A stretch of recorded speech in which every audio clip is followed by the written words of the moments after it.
Deputy CM और PWD minister Maurya ji एक सड़क का शिलान्यास किए थे जिसको रिंग रोड बाईपास कहते थे। 6 साल हो गए, क्या वो सड़क बनी है? उसी समय देवरिया जनपद में तत्कालीन मंत्री कलराज मिश्रा जी ने केंद्रीय विद्यालय के भवन का शिलान्यास किया था। क्या वह केंद्रीय विद्यालय का भवन बन गया? और तो और देवरिया जिले में आदरणीय अखिलेश जी बस स्टेशन की बिल्डिंग नहीं है। पैसेंजर सवारी बस स्टेशन पे धूप में खड़ी रहती है, बस स्टेशन की बिल्डिंग नहीं है। देख रहा हूं जैसे चुनाव आगे बढ़ रहा है चरणों में, वैसे ही जनता अपने आप चुनाव लड़ रही है। और ये पहला लोकसभा का चुनाव मुझे देखने को मिला है जहां पहले चरण से जनता ने चुनाव अपने हाथ में ले लिया है। और लग तो ऐसा रहा है कि इस बार उत्तर प्रदेश में जो हवा चली है, ये जो माहौल बना है और जिस तरह का समर्थन मिलता चला जा रहा है इंडिया गठबंधन को, मुझे पूरा भरोसा है कि जब वोट खुलेंगे 4 जून को, तो भारतीय जनता पार्टी का उत्तर प्रदेश से तो सफाया होना तय है। जो 10 साल में और लखनऊ के 7 साल की सरकार में जो हमारे किसानों को, नौजवानों को और आम लोगों को सुविधाएं मिल जानी चाहिए थी, ये सरकार ने सुविधाएं तो दूर, हमारे किसान और नौजवानों के भविष्य में संकट पैदा किया है। और ऐसा संकट पैदा किया है कि हमें और आपको इनको सबक सिखाना है। ये जो चुनाव होने जा रहा है, हम ये कह सकते हैं कि जिस तरीके से कभी समुद्र मंथन हुआ था, उसी तरीके से इस बार संविधान मंथन होने जा रहा है।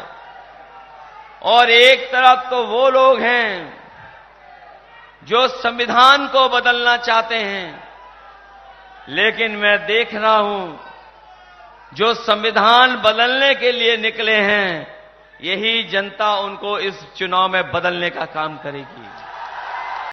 जो लोग 2014 में आए थे, वो 2024 में उनकी विदाई होना तय है। और क्या नारा दे रहे थे वो लोग? नारा दे रहे थे 400 पार।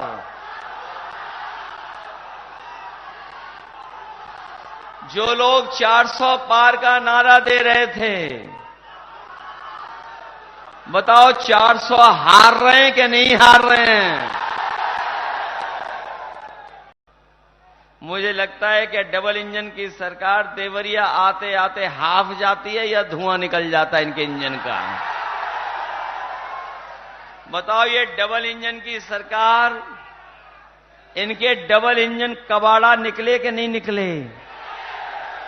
और ये वही लोग हैं जिन्होंने किसानों से कहा कि हम किसानों की आय 2 गुनी कर देंगे।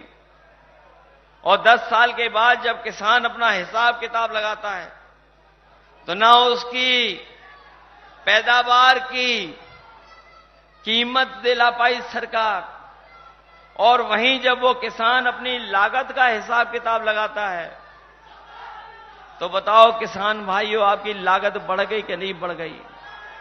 न केवल इस महंगाई में लागत बढ़ी है, बल्कि इन्होंने पिछले 10 साल में आपकी खाद की बोरी से भी चोरी करना शुरू कर दिया। और याद रखना नौजवान साथियों, आपके 10 साल नहीं गए हैं, आपका 1/3 जीवन इन्होंने बर्बाद किया है आपको नौकरी न देकर के। इन्होंने बड़े बड़े सपने दिखाए थे कि निवेश आएगा, बड़े बड़े आयोजन लखनऊ से लेकर के और दिल्ली से लेकर के विदेशों में किए। लेकिन आज जब हम पीछे मुड़ करके देखते हैं, तो ये निवेश के नाम पर 0 रुपया जमीन पर पहुंचा है। न केवल निवेश में धोखा दिया, बल्कि निवेश आने के बाद भी किसी भी नौजवान को कोई रोजगार नहीं दे पाए। और इसी सरकार में लगभग 60 लाख ऐसे नौजवान हैं जिन्होंने परीक्षा दी, लेकिन पेपर लीक होने के कारण उन्हें नौकरी नहीं मिली। चंदा वसूला इन्होंने, ईडी, सीबीआई, इनकम टैक्स से डरा करके, धमका करके पैसा वसूला है। और कोई छोटा मोटा पैसा नहीं वसूला है। किसी से 1000 करोड़ ले लिए, किसी से 600 करोड़ ले लिए, किसी से 500 करोड़ ले लिए। आज जो हमें सामना करना पड़ रहा है महंगाई का, कहीं न कहीं इलेक्टोरल बॉन्ड की वजह से भी उन कंपनियों ने महंगाई बढ़ाने का काम किया।